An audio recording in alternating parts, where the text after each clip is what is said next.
Bueno, la idea era hablar un poquito sobre, cuando nos propuso Conrado hablar un poquito sobre la temática del trabajo inercial, yo le decía, la verdad que no tengo mucho para decir, puesto que ya han habido expositores de jerarquía que describieron muy bien el entrenamiento con estos dispositivos. Y la realidad es que es bastante nuevo para nosotros, en el campo de la práctica, la utilización de los mismos. Entonces, bueno, la idea era presentar un poquito lo que nosotros en la práctica del día a día del entrenamiento tratamos de hacer, ¿sí? Entonces, primero y antes de empezar, y obviamente agradecerles a ustedes, primero estar presentes y por la invitación, le quiero agradecer al profesor Guillermo Viasevich, que fue tan amable y tan gentil, nos prestó una máquina yo-yo y una polea cónica de su propiedad para que nosotros podamos trabajar en el club. Tengo la propia, pero él nos prestó la suya y vamos a hacer un trabajito juntos con todas las categorías de divisiones formativas del club, Ciudad de Buenos Aires, para tratar de entender un poquito cómo un protocolo de entrenamiento con las máquinas yo-yo pueden mejorar la performance de jugadores jóvenes de voleibol. Y esto va a ser la tesis de licenciatura de él, y nosotros después, si el tiempo nos deja, vamos a hacer una tesis, un paper de esto, que sería interesante para, por lo menos para el ámbito de la práctica, tener un sustento un poquito más específico, ¿no? Muy bien, ¿cómo empezar esto? Habitualmente el ejercicio más utilizado con la yo-yo es la sentadilla squat o la yo-yo squat, que tiene bastantes posibilidades de acuerdo a los ángulos en los cuales se la puede realizar y distintos niveles de carga de acuerdo a lo que proporciona este dispositivo, ¿no? Con los más chiquitos estamos trabajando, mientras tanto voy haciendo la reproducción. Con los más chiquitos estamos trabajando solamente con el disco de bronce, mientras que con los grandes vamos jugando con distintos tipos de cargas. Ahí lo que estamos viendo es el dispositivo que tiene un encoder y que nos permite valorar en tiempo real las variables que son la fuerza, la potencia, la velocidad, repetición por repetición. Y podemos observar el nivel de mantenimiento de la velocidad del gesto, tanto en la fase concéntrica como en la fase excéntrica, durante cada una de las repeticiones. Entonces, lo que me gusta hacer con los jugadores es un programa, un test de cargas progresivas, así como lo hacemos también con el encoder frente a ejercicios tradicionales, como puede ser la sentadilla, o las cargas de potencia, o el arranque, o el press de pecho, y demás. También lo hacemos, o se lo puede hacer con la sentadilla en la yo-yo. Entonces, ante cada tipo de carga, uno puede tener el comportamiento, ¿no?, de las distintas variables, como son la fuerza, la potencia y la velocidad, y ver con cuál de todas ellas responde mejor al entrenamiento.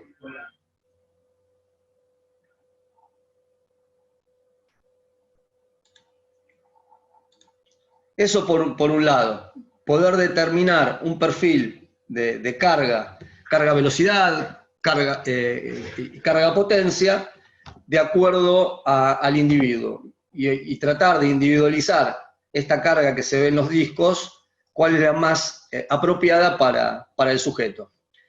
En el campo de la práctica se hace medio dificultoso poder seleccionar que cada uno trabaje con una carga distinta. ¿Por qué? Y bueno, porque habitualmente tenés una máquina o dos y tenés muchos jugadores por los cuales tienen que pasar.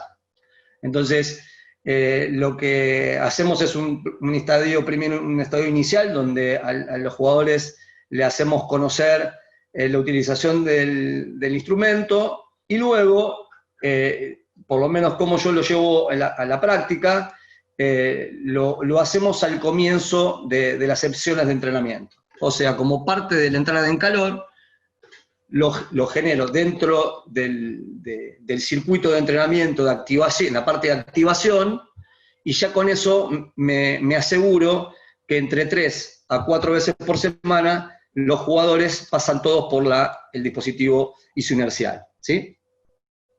Ahora, la yo-yo no solamente sirve para hacer un testeo, o en este caso como el que hicimos con Tommy López, que era un jugador que fue operado de tobillo y que se estaba reponiendo de a poco de la operación, ya había pasado todo su periodo de recuperación con el kinesiólogo, con el traumatólogo, había comenzado los entrenamientos con nosotros y aprovechamos de alguna manera un dispositivo como este que nos permite trabajar con un buen nivel de carga, después vamos a ver los datos, a pesar de que él no tenía todo su rango de movimiento como para poder hacer una muy buena sentadilla con carga axial. Entonces trabajábamos por un lado ejercicios como la sentadilla goblet o subidas al banco, sentadillas búlgaras, porque no podía hacer la sentadilla tradicional, porque no tenía rango de movimiento, sobre todo en los tobillos, y a medida que iba progresando con la movilidad, manteníamos el entrenamiento de la fuerza con la yo-yo, ¿sí? También tenemos otras variantes que le agregamos al entrenamiento, que en este caso las chicas de la selección, trabajando con estocadas laterales,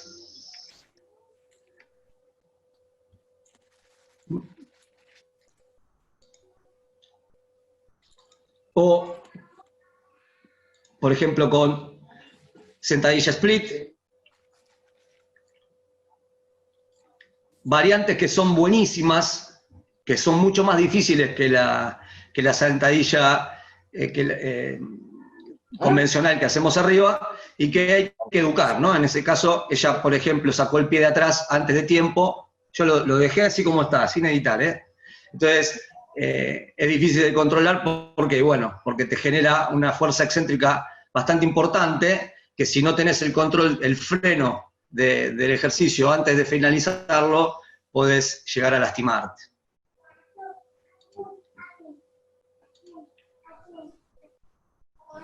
Y también lo usamos como trabajo de potenciación.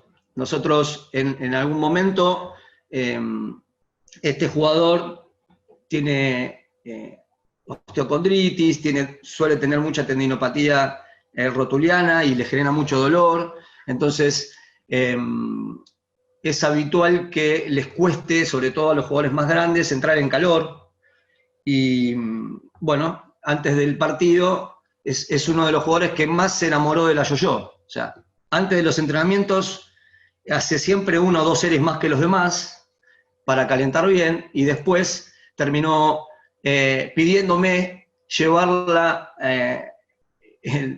al partido para tratar de hacerlo antes de empezar con el calentamiento.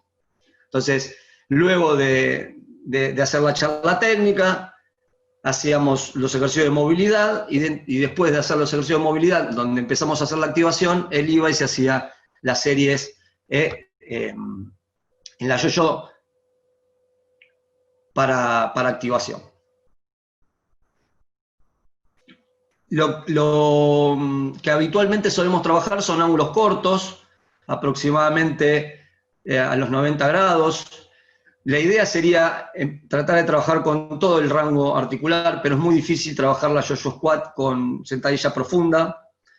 Lo óptimo sería buscar paralelo, muslo paralelo, pero este ángulo de los 90 grados es un ángulo específico, es un ángulo muy específico que en el caso del voleibol se utiliza tanto para el salto de ataque como para el salto de bloqueo. Entonces estaríamos trabajando en una demanda de ángulo específica, en ese sentido, ¿no? Después no solamente utilizamos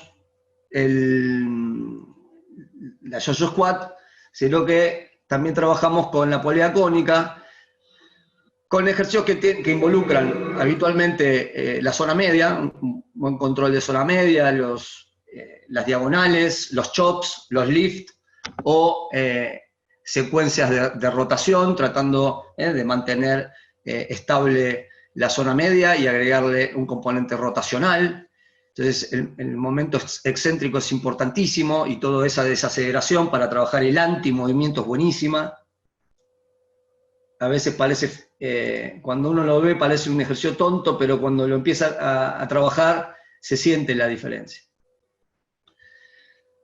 O puedes agregarle también ejercicios un poquito más funcionales, donde puedes trabajar con secuencias de flexión, extensión, empuje, tracción, sumado a la sentadilla, o sumado a la estocada, o la sentadilla split, o trabajando con diagonales o con rotaciones. Hay un montón de variables que la polea cónica nos permite trabajar. Y lo que tiene de bueno también la polea cónica, la versatilidad de poder engancharla o adosarla a distintas alturas y con ello poder trabajar con distintas angulaciones. Entonces, para hacer los chops, las diagonales descendentes con la polea alta, uno puede trabajar cómodamente, o mismo de abajo hacia arriba para hacer los lift, también se puede trabajar muy bien, o los trabajos de flexión o extensión de hombro o de rotación en distintos planos son muy ricos para trabajar. La dificultad con la cual nos encontramos es, bueno, es el pasar de dispositivo a dispositivo, o cómo hacer las rotaciones para que no se haga un cuello de botella en la utilización y que no retrase todo el entrenamiento. Y eso es algo que lo complejiza un poquito la organización del trabajo, pero cuando lo haces en forma circuitada y a este ejercicio lo pones junto con 2 o 3 más, en esa misma rotación, hace que pasen todas por eso y de alguna manera se puede realizar cómodamente. Cuando tenés un dispositivo solo, se hace dificultoso porque uno se tiene que colocar, en el caso de la yo-yo, se tiene que colocar el arnés, sacárselo, pasárselo al compañero, ajustarlo, que quede bien. Todo eso es engorroso y te hace perder tiempo.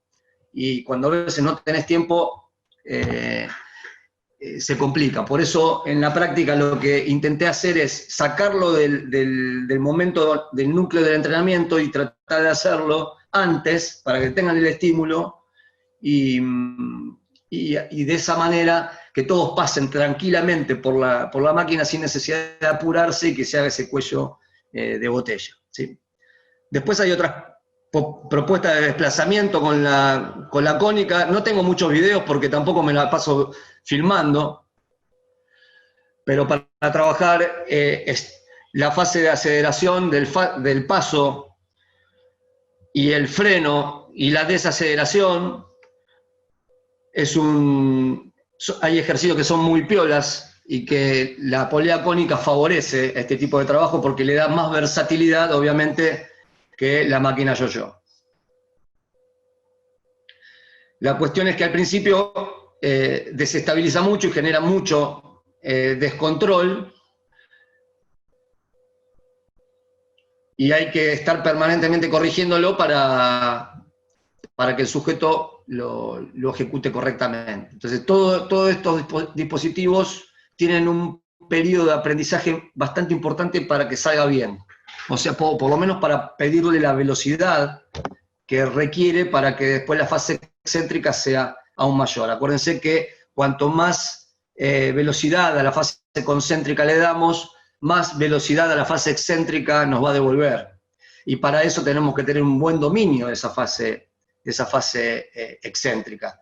Por lo tanto, si nosotros le damos mucha velocidad a la fase concéntrica y no tenemos dominio de esa fase excéntrica, lo más probable es que el dispositivo me traccione, me tire y yo no lo pueda soportar, ¿sí?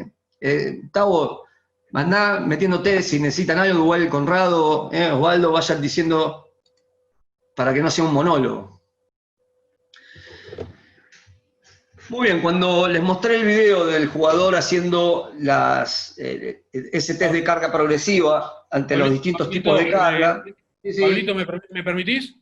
obvio, Yo lo que estoy haciendo, Pablo, voy tomando nota de las preguntas, ¿sí? Y sobre el final son varias y están todas más o menos entrelazadas entre lo que vas a poder responder vos y lo que voy a poder responder yo. bien, Voy tomando nota y después te las hago yo y cada uno da una opinión, si te parece.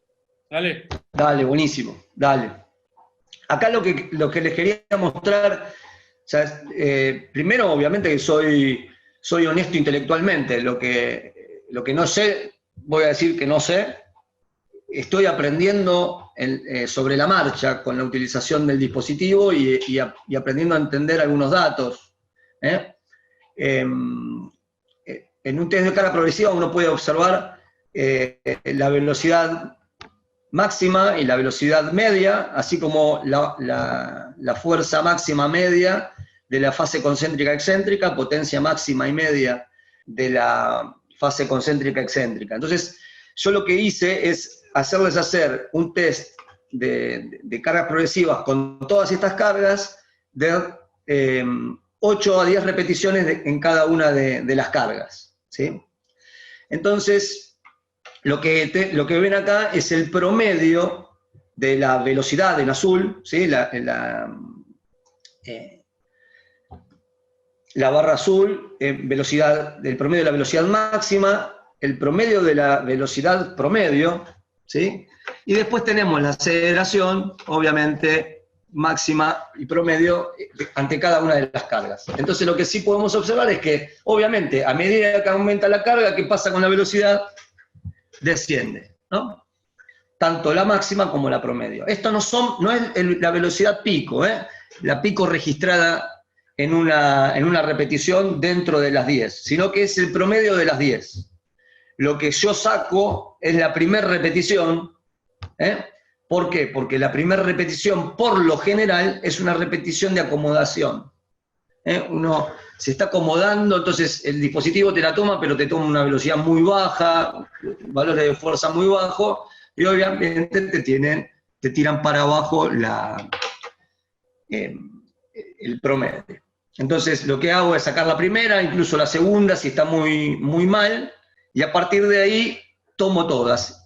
Esto lo saqué no porque se me ocurrió, sino porque en la mayoría de los protocolos de investigación que se utilizan para analizar la temática, toman el dato de esa manera y es una forma lógica para presentarlo. Ahora, fíjense, lo bueno de esto son el comportamiento de la velocidad, ¿no? Fíjense que tenemos velocidades que ante la carga más pesada, esto para un sujeto solo, estamos cercanas en promedio al metro por segundo. O sea que un jugador está con lo más que puede dar, de carga, porque el dispositivo no permite más. No sé si se pueden hacer 2 de oro, me lo va a saber decir Conrado. Pero con oro y plata, que es la carga más pesada, los sujetos están en 0,9 metros por segundo, de promedio para las 10 repeticiones. Y eso es un dato que para el entrenamiento está buenísimo. ¿Sí? ¿Por qué? Miren, se generan buenos valores de fuerza. Disculpame. Sí. Te respondo lo que consultaste. La realidad es que sí se puede trabajar con los 2 discos de oro, pero sinceramente no hemos encontrado a nadie que haya llegado a ese nivel, a mover 8 kilos con el momento de inercia que tienen esos discos por el diámetro que tienen. No se nos ha presentado todavía ningún caso de eso. Bueno, sí. yo lo voy a probar porque hay algunos pibes que son fuertes y para ese rango de movimiento de 90 grados lo van a poder mover. Pero bueno, hay que probarlo. Sí, no obstante, sin duda que lo van a poder mover. El tema es que no solo lo tienen que mover, sino que también lo tienen que frenar y lo tienen que mover a una velocidad interesante. Pero exactamente. No nos ha pasado todavía, pero sí se puede, sin ningún problema. Viste que se puede poner plata y oro y se puede poner los dos de oro, o inclusive se pueden poner los tres, plata, oro, bronce, que no Claro, está lejos, que no estás lejos. pero bueno, no se ha presentado todavía quien nos haya comentado que lo haya utilizado de esa manera. Bien, bien. Bueno, como pueden ver es que a medida que vamos incrementando entonces los distintos discos o las distintas cargas externas, se va incrementando, esto en azul es la fuerza, ¿sí?, máxima concéntrica, y lo que ven hacia abajo, en naranja, es la fuerza máxima excéntrica, el promedio de las 10 repeticiones. Lo loco es que, bueno, se presentan valores de fuerza muy altos comparados a los evaluados, por ejemplo, para el mismo jugador o para jugadores de fuerza similar con encoder, y valores de fuerza excéntrica muy altos. O sea, estamos hablando cercanos con la carga más alta, cercanos a los 3.000 newtons, ¿sí? Y eso es muy interesante.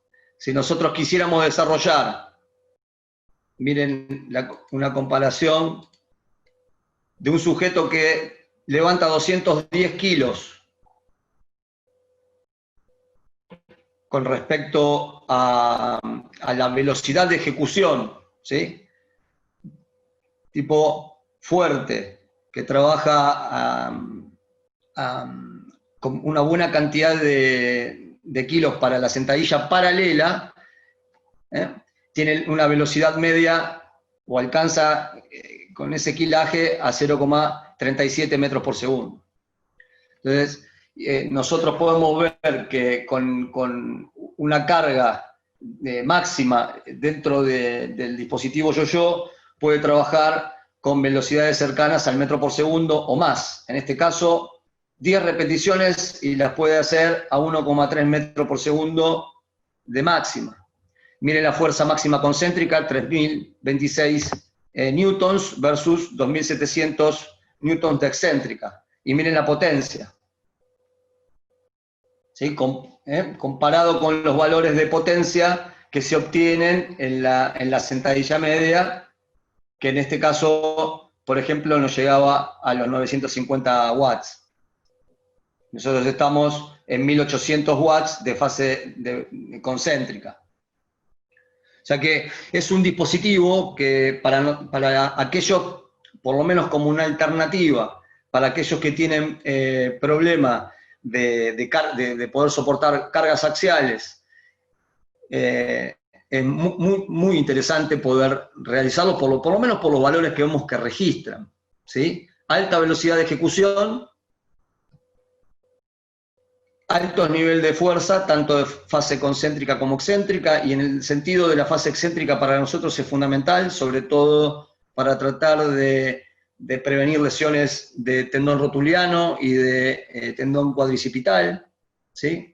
Entonces, para nosotros tiene mucho de positivo. Ahora nos faltan datos para tratar de corroborar esto que les estoy diciendo con datos propios, ¿no?, sin ningún condimento científico, ¿no? O sea que, de alguna manera, los estudios van por este camino, pero yo no tengo otro tipo de elaboraciones.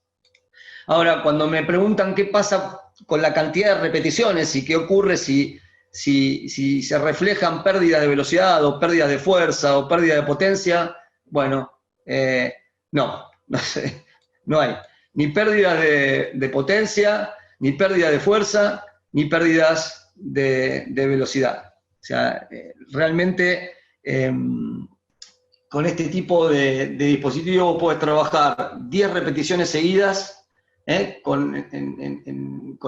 este caso es el plato más pesado, era plata y oro, y el jugador puede hacer todas las repeticiones con un buen nivel de potencia, manteniéndolas.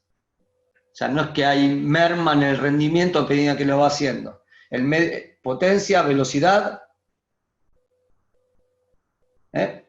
no hay diferencia en la velocidad. Cuando hay diferencias pueden ser desajustes que se hacen en la técnica, porque, bueno, existe esa dificultad muchas veces. Y la fuerza, ¿cómo se mantiene? Es un ejercicio que, una vez que le agarran la mano, le encuentran un ritmo de ejecución y le encuentran una distancia en la ejecución que lo hace muy parejito, ¿sí? Muy parejito. Y en ese sentido es fácil para controlar, ¿eh? Pero necesitamos un buen tiempo de adaptación a la técnica, ¿tá? Ahora, me preguntan por volumen y lo que hay publicado van por el lado de protocolos de 3 series de 10 repeticiones, 3 veces por semana. Eso es lo que hacen en los estudios. Como a mí, los estudios, mucho no me dicen nada. Yo trabajo entre 4 a 6 series de 10 a 12 repeticiones y si puedo estar los 5 días, trabajo los 5 días. Nosotros vamos a... bueno, por lo menos el protocolo que tiene Guillermo preparado es un protocolo progresivo. Sí. Pablito, cuando quieras arranco con las preguntas. Sí, está vos, decime. Sí, dale. No, y te voy resumiendo ahí lo que va poniendo el grupo. Hay preguntas que yo las podría responder igual que vos, ¿sí? Por ejemplo, ¿cuánto es lo adecuado? Y la verdad que nadie lo sabe. No sé si vos lo sabés, Pablo. ¿Cuánto es lo adecuado? Porque depende de tantas cosas, ¿cuánto es lo adecuado? Nadie lo sabe. Es que yo tampoco sé. Es que no hay un montón de todas las preguntas que hicieron acá no puedo. No hay adecuado. No es que. ¿Cuál es la densidad adecuada? Claro, yo te sigo haciendo preguntas. Mira, yo les planteo cuando... Pará, Gustavo, pará. Cuando armo el circuito, no sé si está bien la conexión porque medio que se cuelga. ¿Se escucha bien ahí? Yo te alcanzo a escuchar, no sé si vos escuchás. Bien. Cuando armo el circuito, lo armo de manera tal de que haya un bloque de 3 o 4 ejercicios junto con este. Entonces, mientras uno trabaja en la yo-yo, los otros están haciendo un trabajo de zona media, otro trabajo de, no sé, de hombro, ¿se entiende? Entonces, y les pongo ejercicios que duren más o menos un tiempo prudencial para que después le dé tiempo al otro a terminar y subirse a la máquina. Entonces, terminan dando una ronda. Entonces, la pausa va a estar dada por el trabajo de los otros ejercicios. ¿Por qué? Porque si nosotros establecemos un protocolo de que hacer 3, 4, 5 series con 1 minuto y medio de pausa, no terminás más.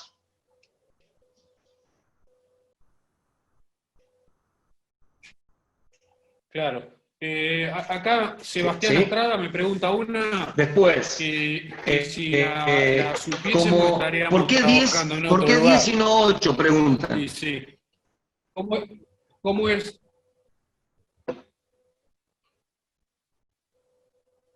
Sí. Ahí no escucho, ¿eh? Yo no escucho, ahí no escuché nada. Si soy yo. A ver. No, a ver.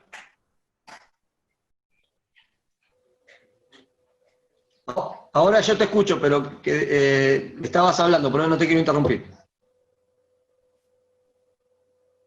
¿Para qué voy a detener esto? A ver si ahora vamos mejor.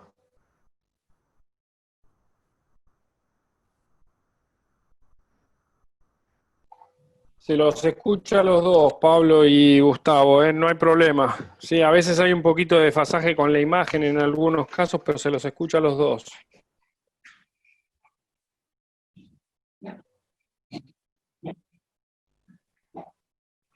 Bueno, con respecto al volumen, lo que yo les refiero es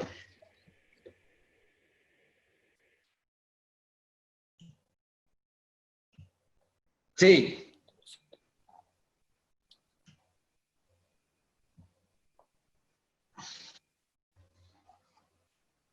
No escucho nada. Se pierde, se traba todo.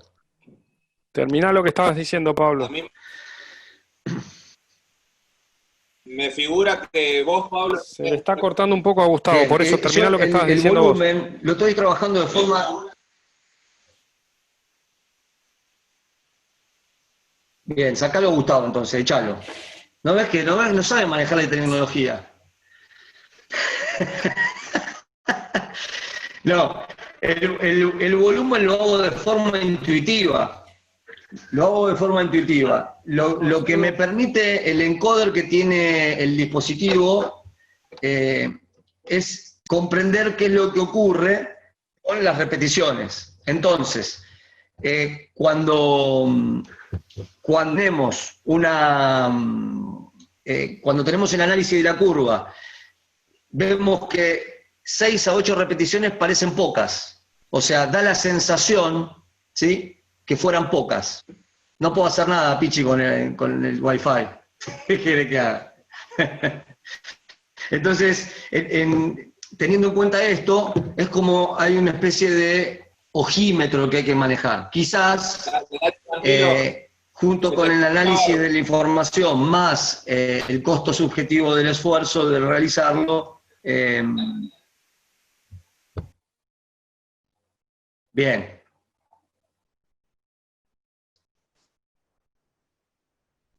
Bien, mato el video.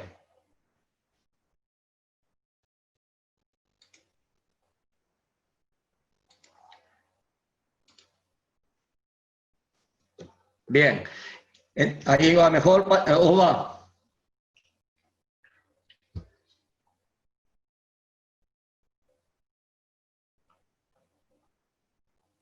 Sí, perfecto, se te escucha. Sí, Pablo, se te escucha bien. Bien. Bien. Bueno, estoy preocupado por esto del audio. Entonces, yo lo que estoy haciendo, porque ahí preguntaban si generaba mucho DOMS la utilización del dispositivo, y la realidad es que pasa lo mismo con todas las sobrecargas que uno realice. Cuando uno utiliza primero un ejercicio que no está acostumbrado a utilizar, lo más probable es que tenga DOMS. Y no importa que sea una máquina inercial, puede ser un ejercicio tan simple como un peso muerto o un puente glúteo o una pierna. O trabajar el puente glúteo o triple amenaza sobre una pelota de estabilidad. Al otro día te duelen los isquios y te rompe todo. Entonces, lo que hay que hacer es progresivo con la carga. O sea, quédate un tiempo prudencial con el disco de bronce, y a medida que voy avanzando y que el jugador tiene dominio del disco de bronce, paso al de plata, y después que pasa al de plata, plata-bronce, o sea, hacer una progresión y ser sistemático con el trabajo. Entonces, de esa manera llegaste a trabajar con la carga más pesada y ya no te produce molestia. La primera vez que lo usás siempre te va a generar dolor o algún tipo de dolor al otro día, pero nada del otro mundo, ¿sí? Dependiendo, obviamente, con qué ejercicio lo uses. Yo no lo usé con peso muerto, siempre lo usé con formatos de sentadilla o variantes de sentadilla. Quizás con el peso muerto se sientan bastante más en la zona isquio y glútea y de espalda baja, pero no lo usé con ese ejercicio, ¿sí? ¿Qué más? A ver.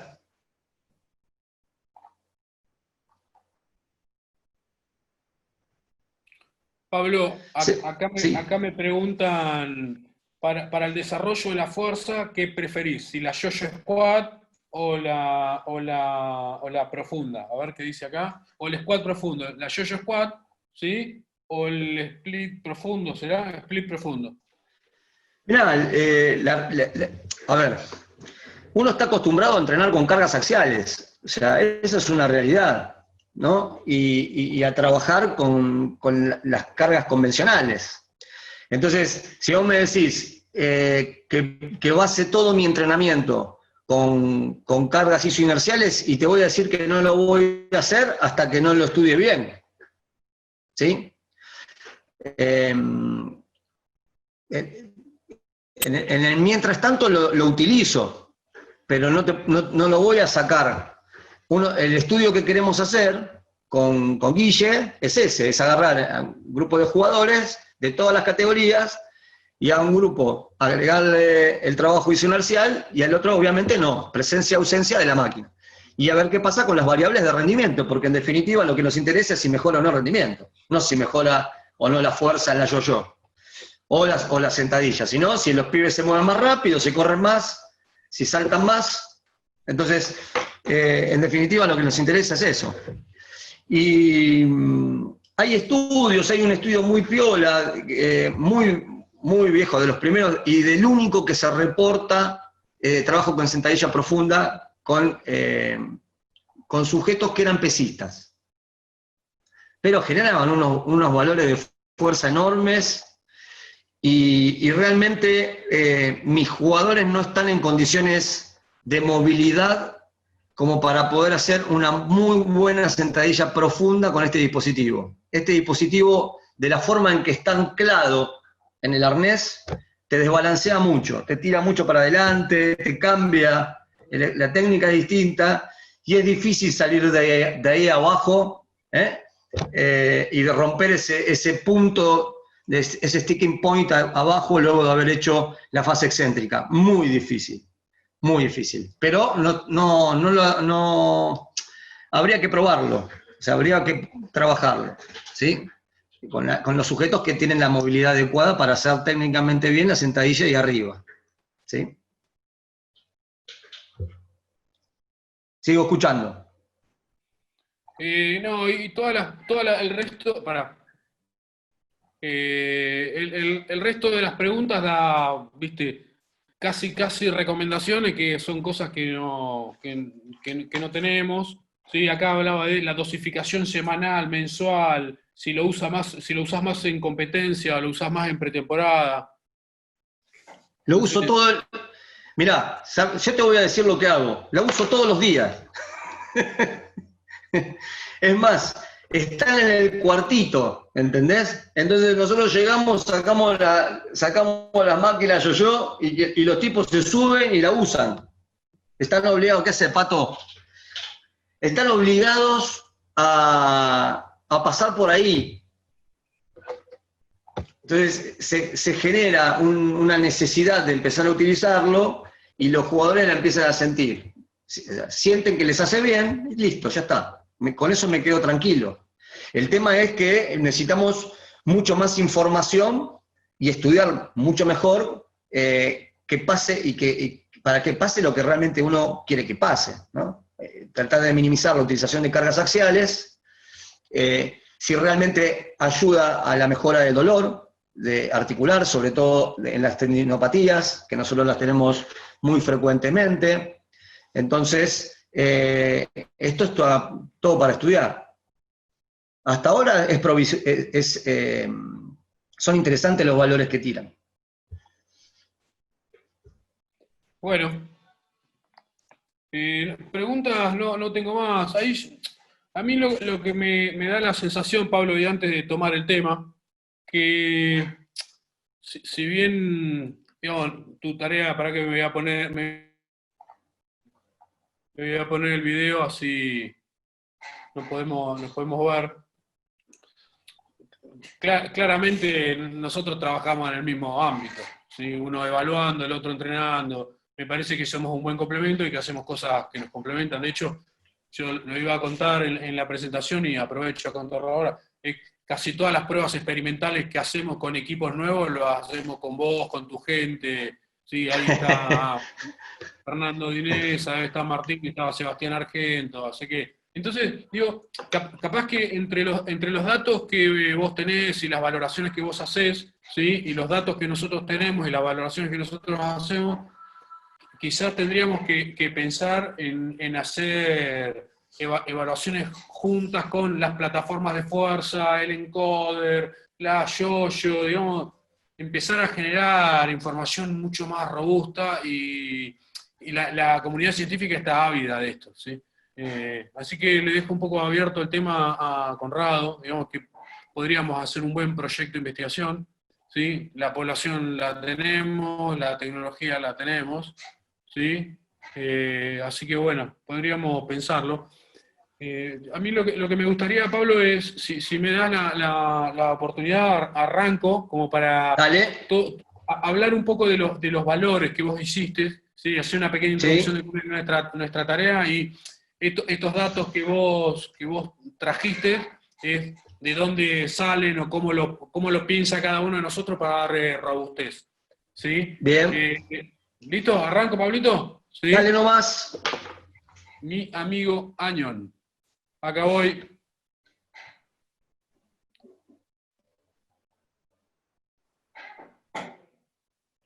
Bueno, lo mismo que Pablo, ¿sí?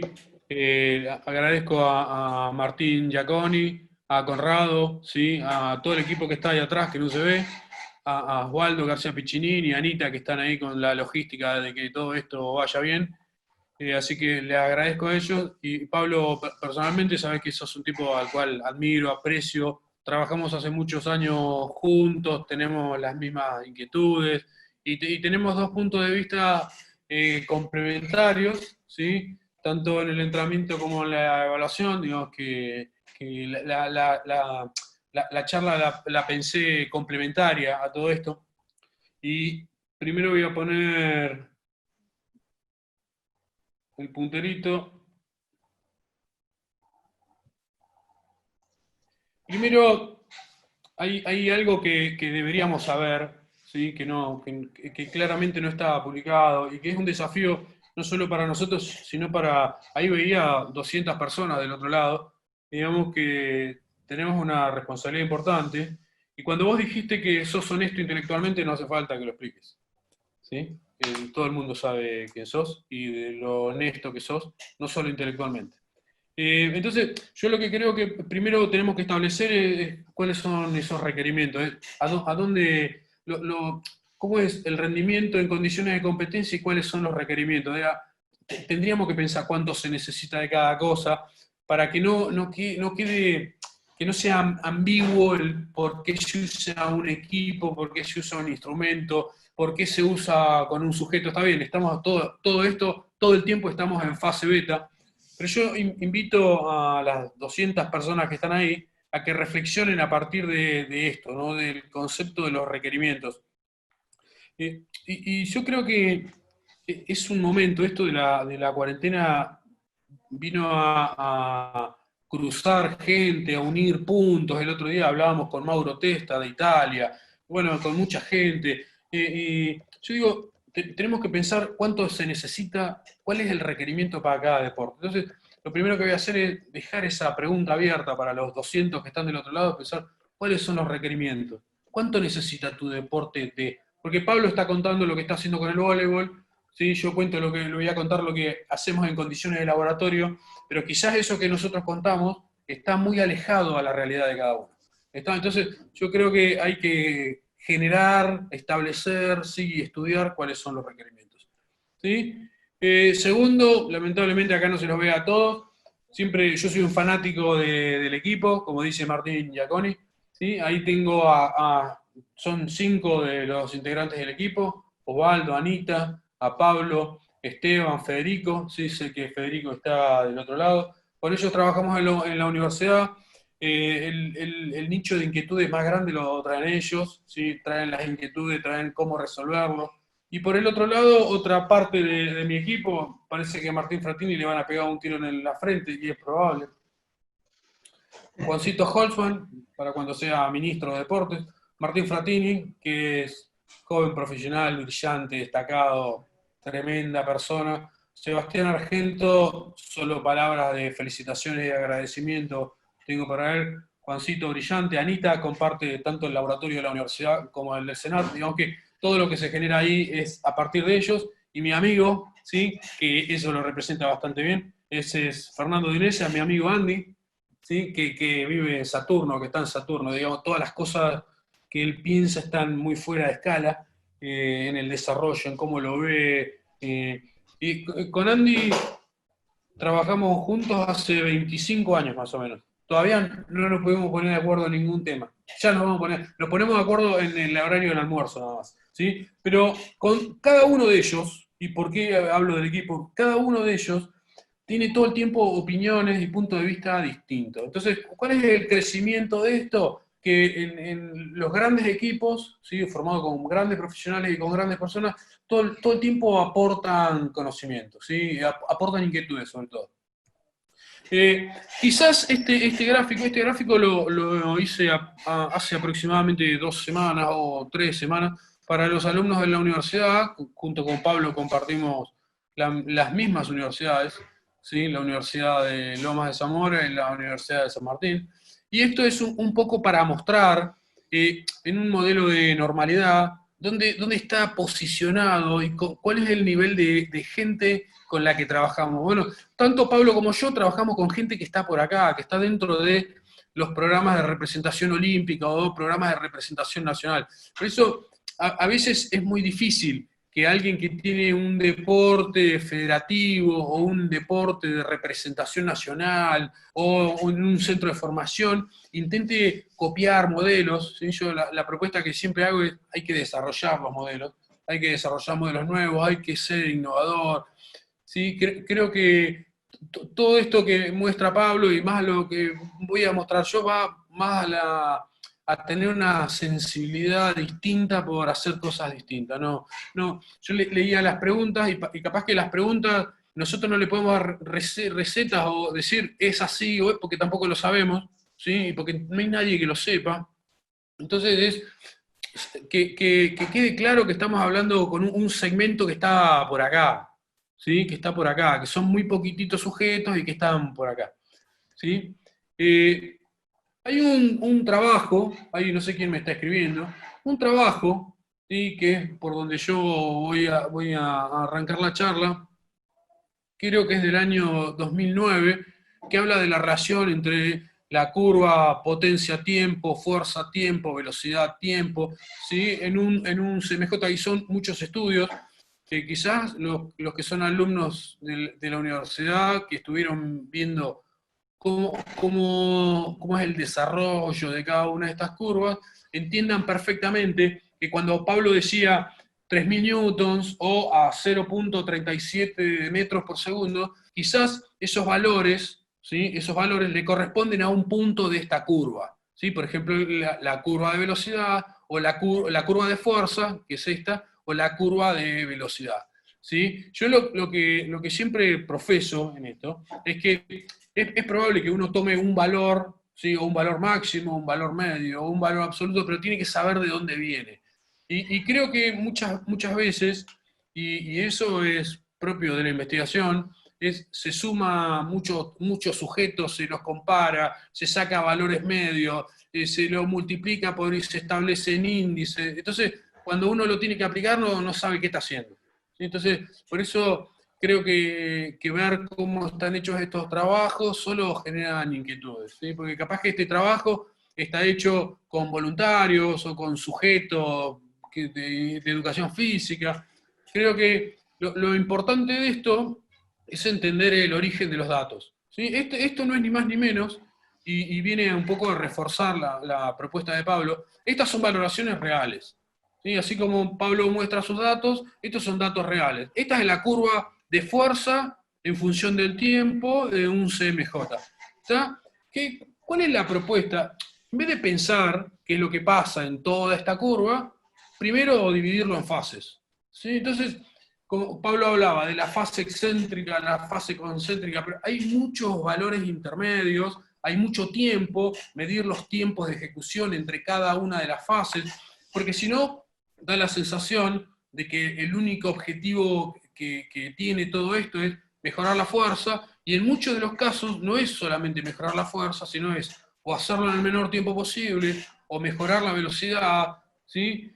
Pablo contaba que el ejemplo que daba con un jugador, un varón, ¿sí? Que venía de lesiones a repetición, no me acuerdo puntualmente, Pablo, y que lo estaba usando para rehabilitarlo y para entrar en calor. Bueno, la realidad es que estos datos nos posicionan concretamente, ¿sí? En el sujeto real, en cada una de las fases, y lo que queremos ver y lo que queremos medir. Como para decir, bueno, hay evolución, ¿cómo lo medimos en el pre y en el post? Digo, con la percepción que el sujeto tiene de lo que está haciendo, está bien, pero es poco, ¿sí? Siguiente, no hay ninguna posibilidad de que a la fuerza no se le adoce la velocidad.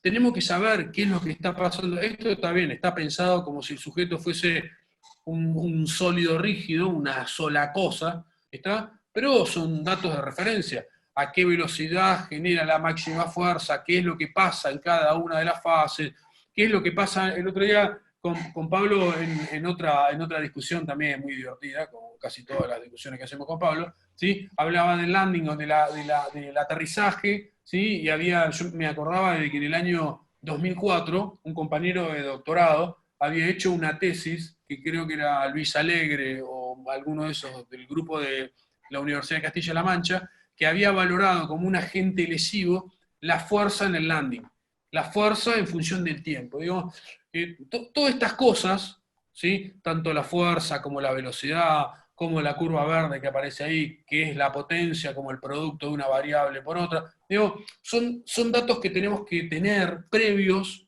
¿sí? O durante el proceso, porque lo que hacemos con Pablo es, nos acompañamos en el proceso, ¿sí?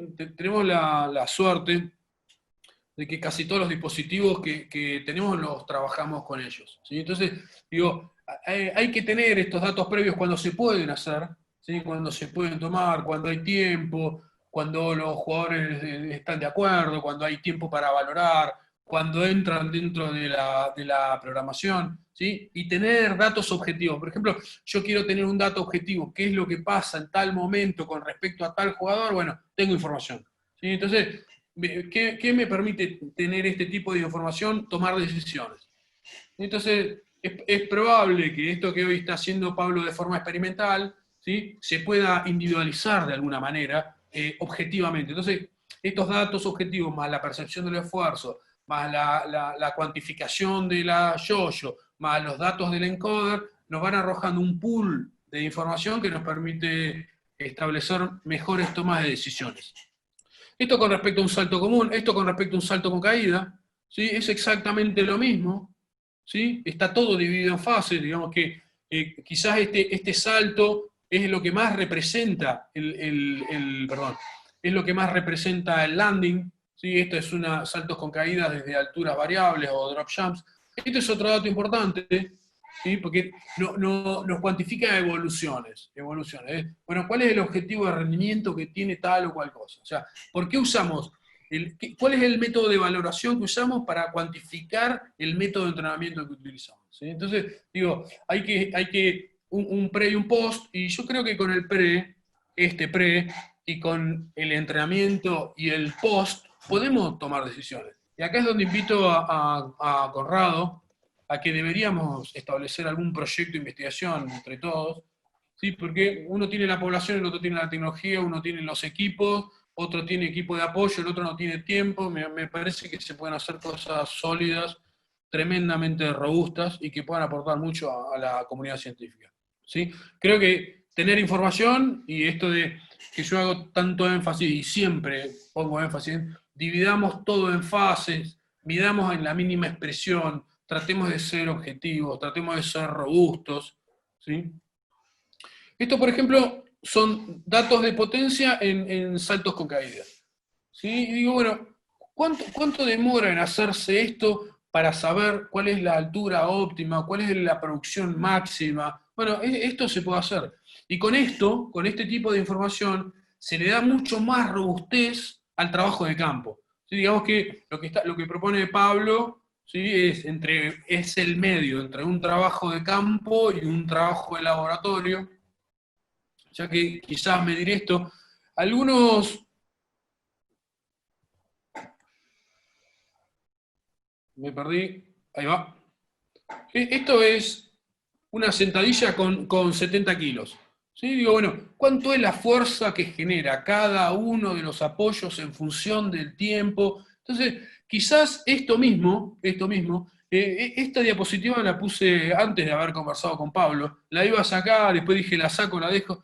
Este mismo trabajo, hacerlo con la yo-yo. Entonces, comparar la velocidad de ejecución, ¿sí?, con la fuerza que se genera contra el piso, ¿sí?, con la cantidad de discos, el peso de los discos, el encoder, digamos, tendríamos mucha información. Y acá lo podríamos hacer, Pablo recién mencionaba, ¿no?, trabajos de 10 o 12 repeticiones, en algunos casos de 6. Bueno, esto podría aportar mucha información en la toma de decisión, decir, bueno, con este sujeto hago 6, con este hago 8, con este tengo que hacer 12, con este no puedo hacer, ¿sí? Digamos que por ese lado va la información que nosotros le tenemos que dar, ¿sí? Digo, bueno, es posible que no todos los métodos cuadren en todos los sujetos, ¿sí? Esto está hecho en sentadillas, ¿sí? Este es el comportamiento de la potencia, como por ejemplo acá con 70 kilos en una sentadilla. Digo, bueno, tenemos que saber a qué valores tenemos y a qué valores queremos aspirar.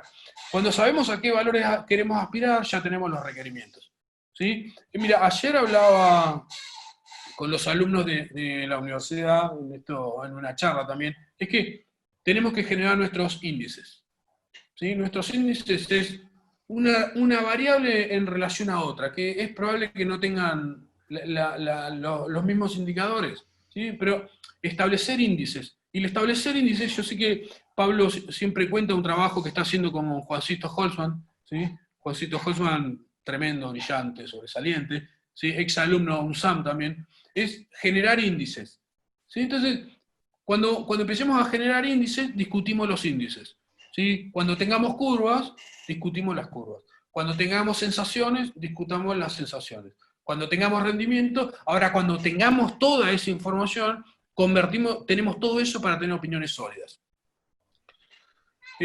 También, división en fases, me parece casi imposible pensar en un valor sin saber en qué fase pasa, en qué momento del concéntrico, en qué momento, y no lo digo en mérito de crítica, sino en método de objetivarlo, corresponde a este, corresponde a este, corresponde a la media de todos estos valores, a la media ponderada en un segundo, en 5 datos, en 8 datos. Digamos, son cosas que debemos saber para tomar decisiones.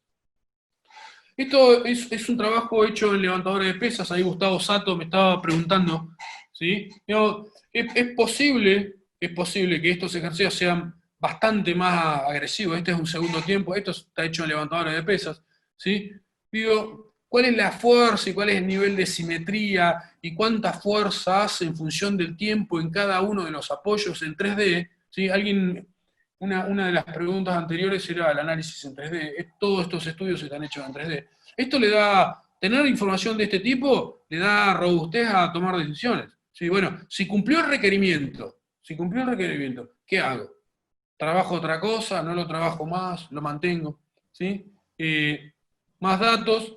Esto es el análisis de las fuerzas verticales. Yo acá no lo alcanzo a ver, pero es 180, 165 creo, 125, 145, son comportamientos de fuerza, ¿sí? Y es probable que la fuerza como manifestación externa no cambie, aunque la sobrecarga cambie. Entonces es algo que hay que también definir, que la manifestación interna tiene un comportamiento y que la manifestación externa tiene otro comportamiento. ¿Sí? Yo lo que creo, y en esto yo iba a ser breve en esto, hay mucho de intuición. Cuando Pablo decía, no, bueno, yo me voy, o me fijo, o estoy atento, bueno, hay mucho de intuición. Lo que pasa es que la intuición tiene que ver con la robustez. Pablo es intuitivo porque tiene mucha información de la que le brindan los deportistas, el conocimiento que tiene, la información que le da el laboratorio, la tecnología que usa. Yo creo que la intuición tiene que ver con eso. No se puede tener intuición sin tener conocimiento, ¿está? Y por otro lado, no se puede mejorar lo que no se mide, ¿sí? Y creo que esta frase describe bastante bien lo que quiero transmitir todo el tiempo. Necesitamos medir las mínimas expresiones, saber qué estamos midiendo, saber por qué lo estamos midiendo, saber qué rigurosidad tiene el instrumento, Por eso, cuando Pablo dejaba casi el tema abierto, porque ninguno de los dos tiene la posibilidad de cerrarlo, estos temas, de cuánto es mejor que, si 6 es mejor que 8, si 8 es mejor que 10, si 10 es mejor que ninguno, si 14 es mejor que, si esto lo que mido es lo que realmente mido. Yo creo que tendríamos que, ahí Conrado te invito, y Martín Giaconi, tendríamos que pensar en un proyecto de investigación y llevarlo adelante. Quizás podemos hacer un estudio longitudinal, tenemos la gente, ¿sí? Tenemos la tecnología.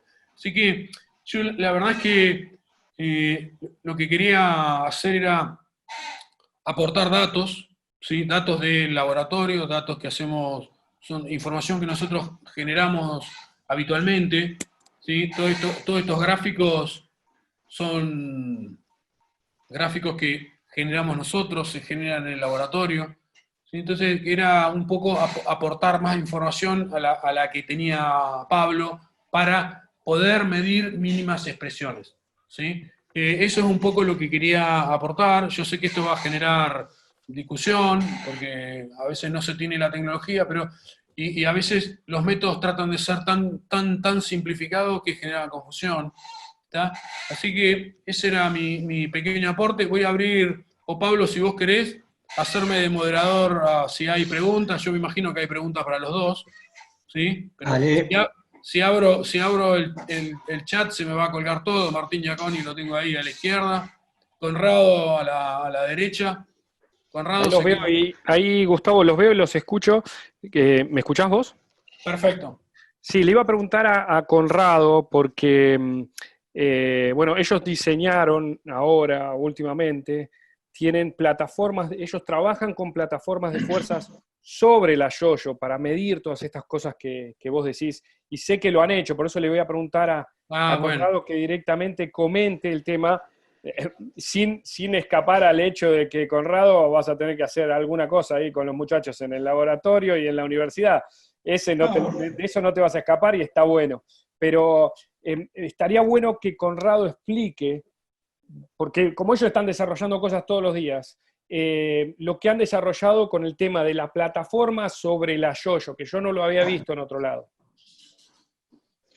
Sí, de hecho, algunas de las propuestas que recién nos comentaba Gustavo, ya las hemos llevado adelante, hemos hecho una serie de evaluaciones, no solo en personas comunes de entrenamiento no profesional, sino también con planteles profesionales, tanto de vóley, con Fede, y con básquet, con Manu Álvarez.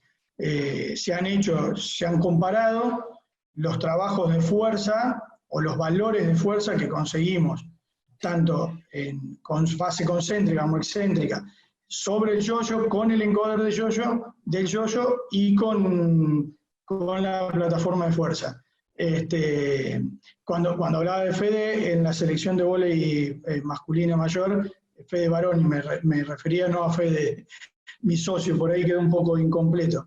Y no sé si, Pablo, que también vos tenés las plataformas, si pudiste usarlas en algún momento sobre el yo-yo también, o las usaste extra el yo-yo, y si hiciste algún seguimiento de alguna mejora que se pueda haber obtenido o no.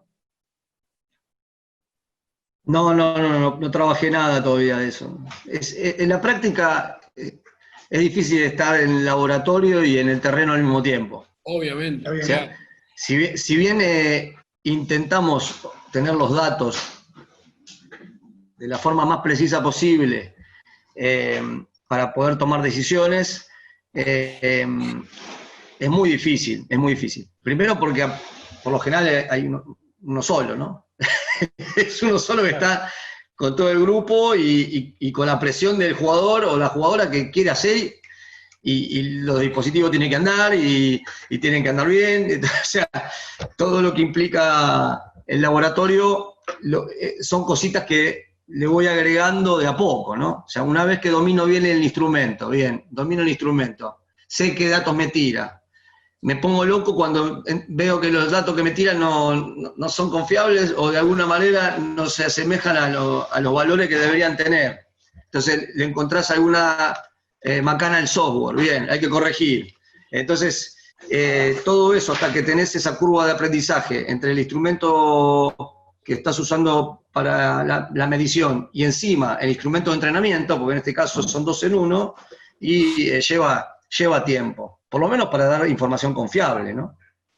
No, sin duda, pero bueno, es un desafío que está bueno y que nos propuso ahora Gustavo y que está bueno asumir y empezar a tener ese dato, esa robustez en el dato, tanto en el campo de juego como en el laboratorio y poder conjugarlo. Me parece que el dato del laboratorio por sí solo, o el dato del campo de juego, o del día a día en el entrenamiento por sí solo, son incompletos o no permiten tener la robustez, como dice Gustavo, que tienen que tener. Es un desafío. A mí yo te digo, poder asumirlo.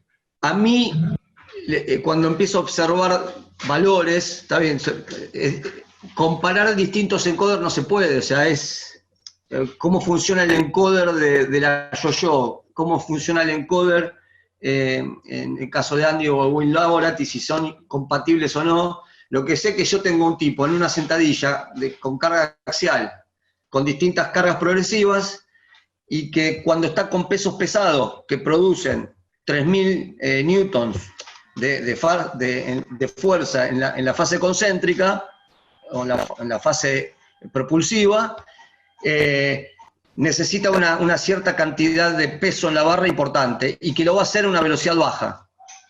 ¿Sí? En cambio, con la yo-yo, observo que puede tener los mismos valores de fase concéntrica, por lo menos, no sé cómo proporciona el dato el encoder en este caso de la yo-yo, pero me da la fase concéntrica, el promedio de la fase concéntrica, y también tenés el valor pico. Entonces, me da los mismos valores, pero me lo da 1 metro por segundo. Entonces, si yo no quiero evitar que ese sujeto tenga carga externa, axial, con todo lo que eso implica para un deporte de colaboración-oposición, que lo que muchas veces buscamos es minimizar el riesgo, y yo en ese sentido con este tipo de ejercicios compro. Claro. Ahora, después hay que ver, ¿no? Como dice Gustavo, bueno, cuánto de carga mecánica, cuánto de carga externa, cuánto interna, y ¿no? ¿Cómo es ese comportamiento? Y no sabemos, la verdad, a simple vista, con un encoder, no lo vas a saber. Claro. No, es que, mira, Conrado, la verdad que no sabía que tenían eso, me alegra, me gratifica. De todos modos, sigo adelante con la propuesta, Conrado, podríamos tener uno Sin duda. Y desarrollar, digamos que es un lugar donde se puede generar cosas distintas, porque las poblaciones son distintas, y después establecer un idioma común, ¿entendés? Y que no sea un idioma para uno de una manera, que creo que lo que, aparte de generar información, nuestra responsabilidad social es en mostrar los instrumentos, mostrar los aportes que hacen y cómo se trabaja con esos instrumentos. Sí, digamos que esa es una parte de nuestra responsabilidad, que es una responsabilidad social. ¿Sí? Tenemos que, toda la gente que está ahí está esperando que nosotros le demos una opinión mucho más sólida de la que tenemos. Lo que pasa es que esto lo vamos a repetir dentro de un año, después de haber hecho 1.500 trabajos, y vamos a seguir con las mismas inquietudes. Y el año que viene con 2.000 casos, y cada vez va a haber 5.000 inquietudes más. O sea que, bueno, pero eso también es parte de generar conocimiento. ¿No? O sea que te desafío, Conrado, a que podamos hacer un trabajo de investigación, un experimento entre todos. ¿Sí? A ver, Conrado, levantame el dedito, dame el ok y te comprometo. Está asumido. Ahí va. Está asumido el compromiso. Está asumido el compromiso. Vamos a hacer algo, inclusive con Pablo teníamos pensado, él tenía pensado armar con Guille un trabajo de campo, y se puede complementar, como decíamos antes, con el trabajo de laboratorio que se pueda llevar adelante con ustedes y hacerlo mucho más global, más robusto. Sí, el tema, voy a aclarar esto para que no haya mala interpretación. La idea no es que los deportistas tienen que ir al laboratorio, sino que el laboratorio va al lugar de entrenamiento. ¿Sí? Digamos que esa es una iniciativa que hemos tomado hace muchos años y la seguimos adelante. Entonces, estamos siempre atrás de dispositivos que se puedan trasladar rápidamente, fácilmente, livianos, cómodos. Y desde hace ya muchos años atrás que llevamos el laboratorio al lugar de entrenamiento. O sea que tendríamos que ir en esa dirección. Así que te desafío a hacerlo portable, con... Sí, en realidad hay cosas que sí se pueden hacer portables y hay otras que no lo son tanto.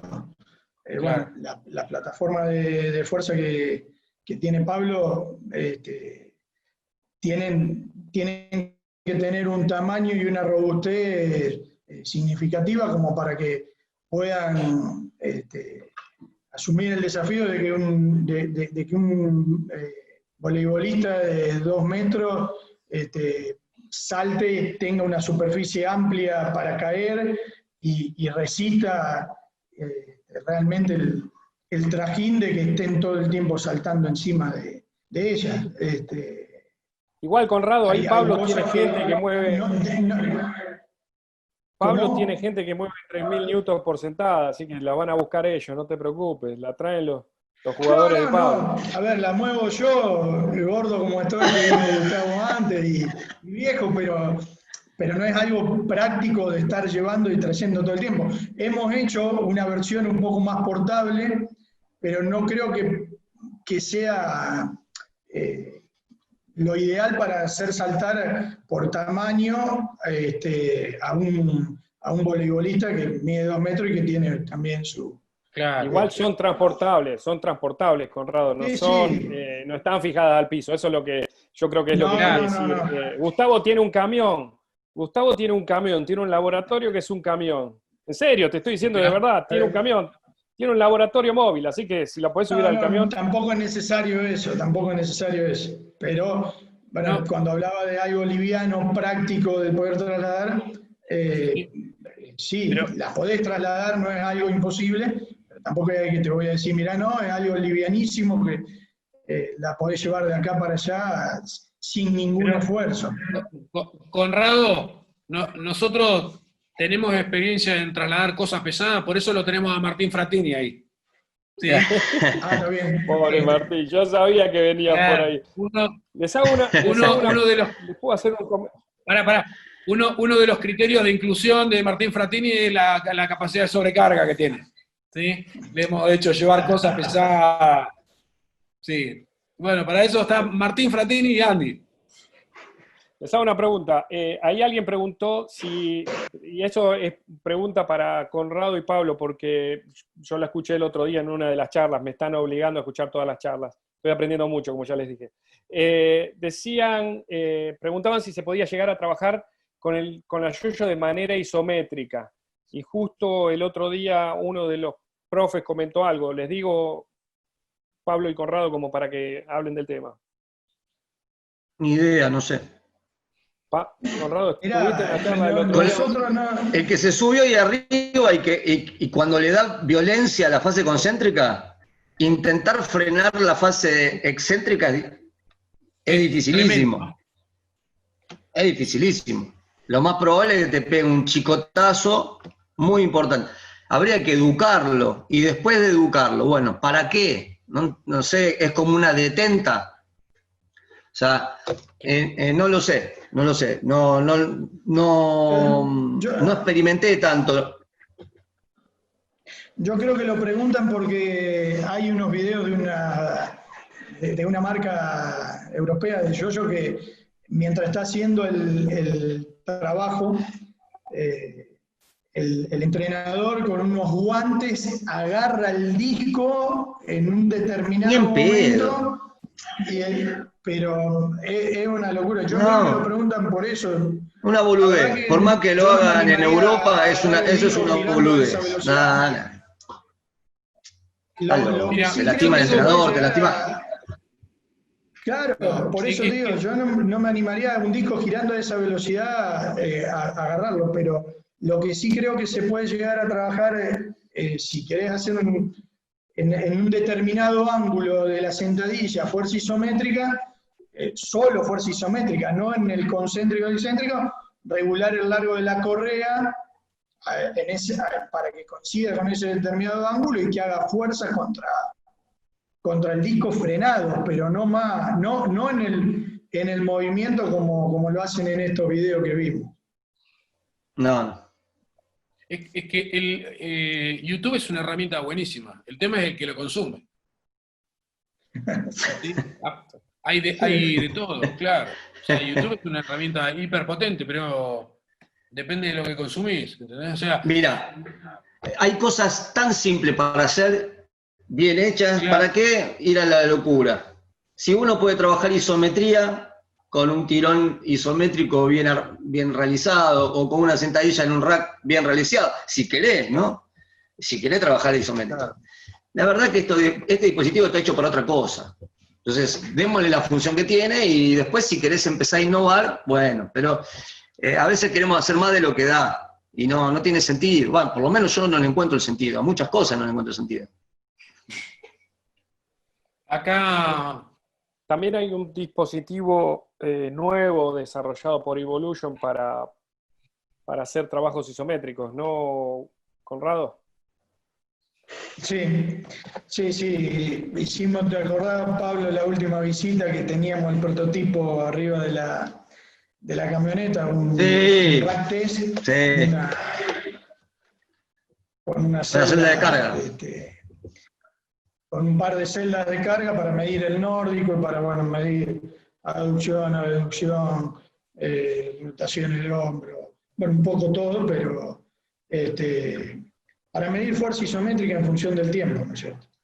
Y un dispositivo donde montar el dinamómetro. ¿Me están escuchando? acá, Sí, Javier. sí, se te corta, Hola. se te corta.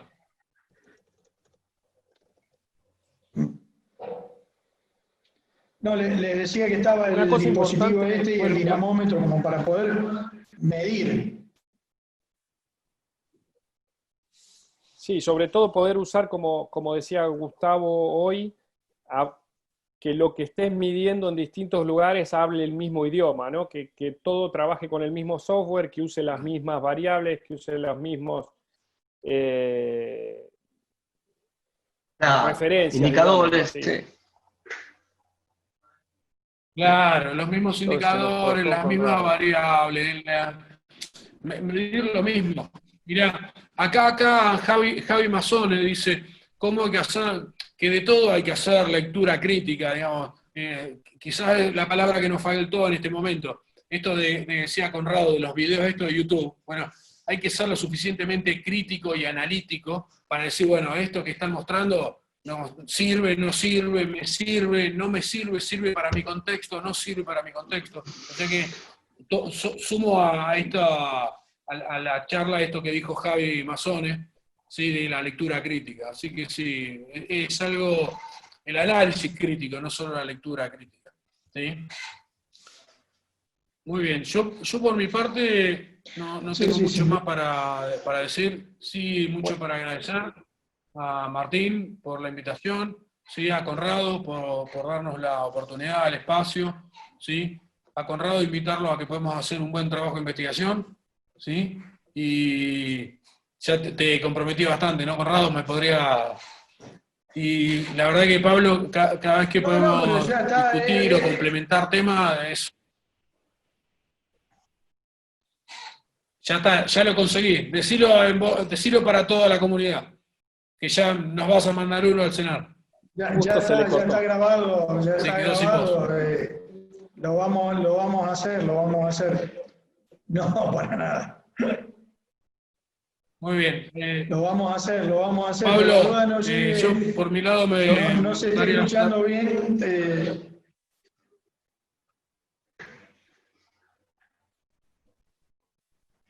Sí, eso está claramente intencional. Se Es escucha, claramente se escucha. intencional que no quiera hablar. ¿Sí?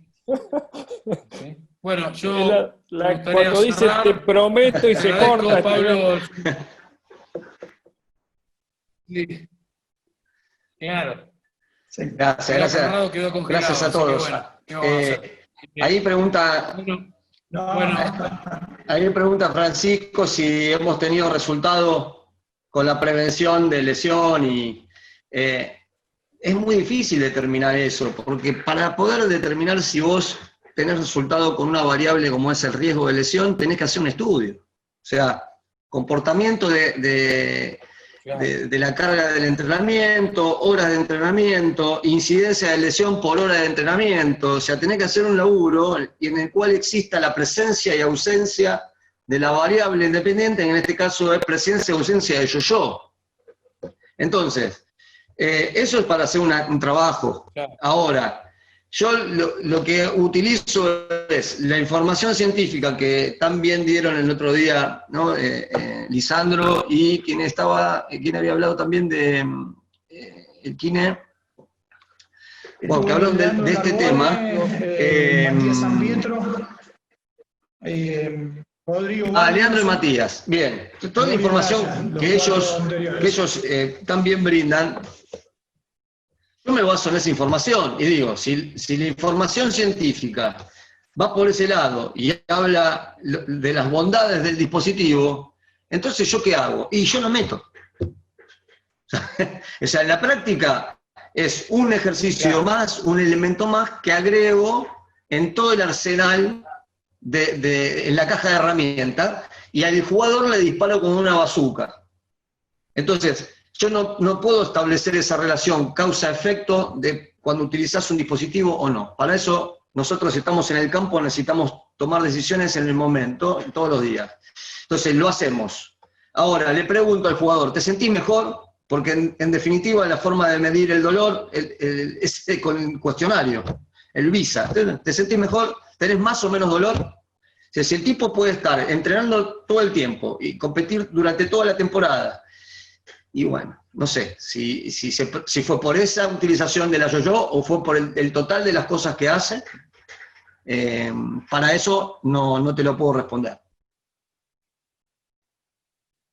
Pablo, ahí Patricio Fernández Echeverri pregunta, en realidad le pregunta a Conrado cuál es la diferencia entre el funcionamiento entre el yo-yo y el cono. Bueno, es obvio a la vista cuál es la diferencia, pero estaría bueno que vos repitas rápido para qué usas una y para qué usas la otra, por lo menos en el vóley vos, y de acuerdo a lo que te gusta hacer a vos con eso.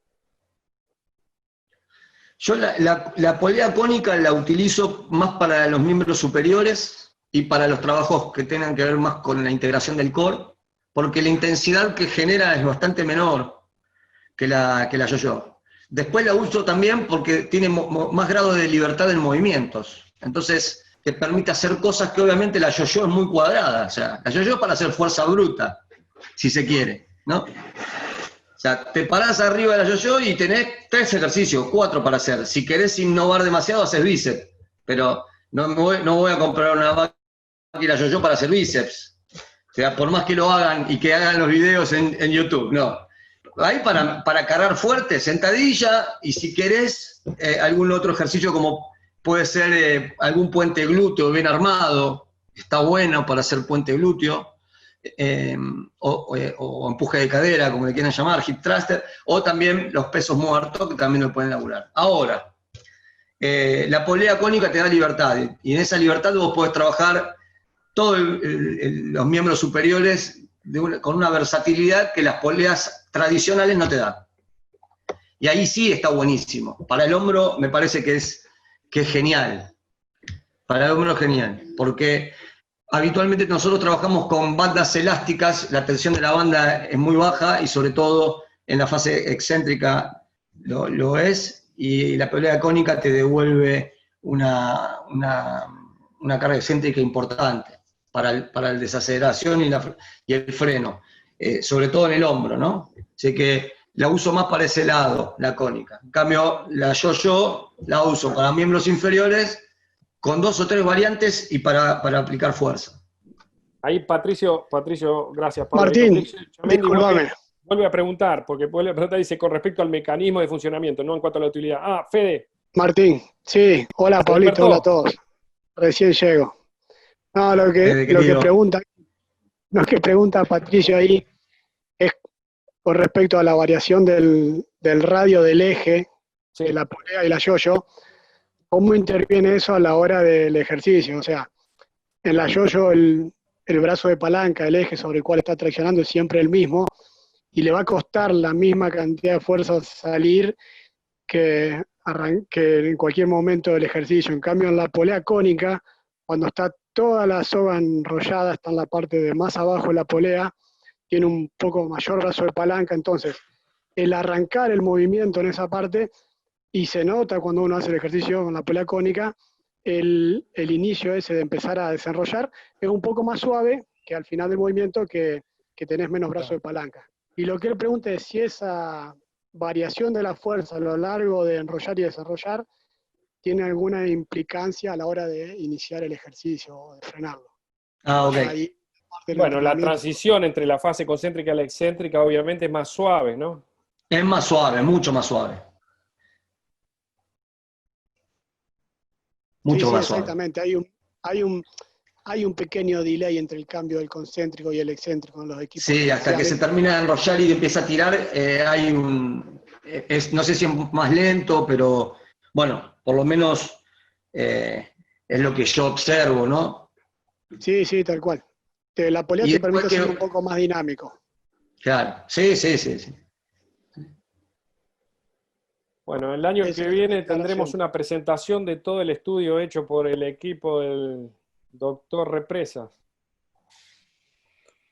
Y bueno, vamos a tratar. Lo vamos a hacer. ¿Sí? Ojalá tengamos la posibilidad de escuchar eso el año que viene. Ojalá estemos todos acá para escuchar eso el año que viene. Ojalá se termine esto para el año que viene. Vamos a Ojalá tener se videos con barbijo. Sí. Bueno, si te parece, Pablito, le ponemos fin, Conrado, Martín. Dale, papá. Agradecer la invitación, es un placer esto, es un placer generar inquietudes, es un placer cruzar opiniones. Conrado no nos conocemos poco, pero fue fácil ponernos de acuerdo, ¿sí? En qué íbamos a hacer cada uno. Ya le mangaste un asado, así que le mangaste un asado y una yo-yo. Y bueno. Qué bárbaro. Sí, yo le dije. Salió caro esta charla, pero bueno, no hay problema, la vamos a asumir. Muy bien. Es el riesgo empresarial. Lo ¿no, único Conrado? que los asados son acá en Sunchales, ¿eh? Hay que venir acá. Voy a ir. ¿Se puede andar en bicicleta por ahí? Voy. Sin duda. Y bueno, así Sin que duda. muchas gracias, agradecerle Martín, Pablo, Conrado, Fede, gracias por las aportaciones, así que muchas Llegué gracias. tarde. Cuando quieran podemos hacer algo, ¿sí? Adiós. Gracias a todos. Gracias a todos los que están ahí. Y gracias a todos los que estuvieron presentes hoy también. Un abrazo grande. Pablito, Gustavo. Adiós. Chao, adiós. Saludos. Gracias, muchachos. Chau. Chao. Chao, saludos.